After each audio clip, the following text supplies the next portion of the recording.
We're getting ejaculated on by all the trees. Yes. Tree semen all over us, all in our face and stuff. Yeah, because Ray Porter could read a phone book and be entertaining. If you're an audiobook guy, I suggest just looking up anything that Ray Porter has Narrated. because I think I don't know this for a fact, I haven't looked this up, but I would suspect that he is a talent that would elevate someone's audiobook sales. And Keanu Reeves is Aziz's guardian angel and screws up as a guardian angel and has Seth Rogen and Aziz switch lives. And they know they switch lives, but nobody else does. I'm the wobbly third wheel. And it's held on by one or two lug nuts. So really what it'll do is, my goal is, because you do a ride and you look on Strava, you do a ride, you look on Whoop, you do a ride, you look on Garmin. I'm just trying to collect it all into one place and build some kind of prediction model around it.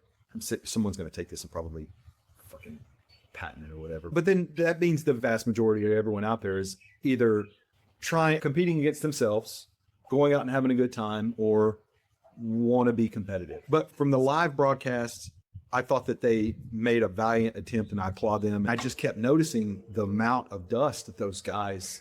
I'm sure the women had the same issue. I just didn't see that when I was watching. When I saw this particular thing, it was the men, and the amount of dust was just. It's incredible. That was getting stirred up by the side-by-side? Yeah, it was. But I'm thinking, if I'm a pro racer and my livelihood is based on this, I don't want to have to breathe that shit in for 4.5, 5 hours. This isn't any defense or blame for anybody. I'm just telling you, I was on that course, and I can tell you that it was easily marked. How dare you? How many times have we talked about the Instagramification of gravel and how that racer audience is just it's on or off. It's just there is no level of gray. It's black, it's white, this is wrong, this is right. But that's also one of the things we learned long time ago that there's just no room for chase vehicles and racers. Really, the only true safe way to do it is buy a helicopter, and you can't afford that. Why don't we just get one of the Tesla robots to pilot the side-by-side? Why don't we get AI to just pretend to film? Well, here's I applaud them for attempting it, and I don't know how you fix that.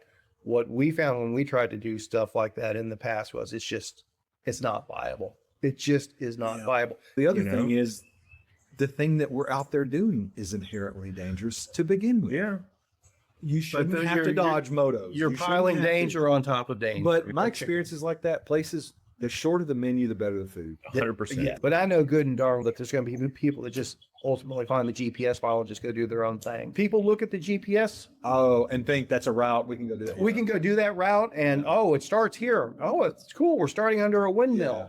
No. Just assuming you can go through a gate.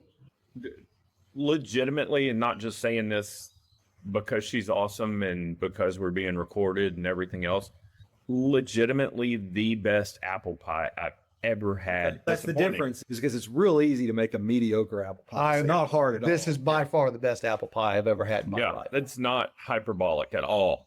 Wow. But Kevin literally had to break us up. Because we had to go. It was a half an hour of we got because I could have sat there and chatted with her for hours, and it was magical. Not to be silly, but it was so flipping good. I'm not in the mood to hang out, I'm stiff, sore, and Yeah. whatever else. But I sat down and ate with four. I knew well. but I sat down with four guys I'd never met before in my life, and we sat there and shoot shit for 30, 40 minutes. Yeah. And I don't typically do that, but the food is a level setter for your attitude. I hope I'm wrong. QBP. ShiftLessLive@gmail.com. Fill us in, because I've been a fan of the Storm Chaser since it was first.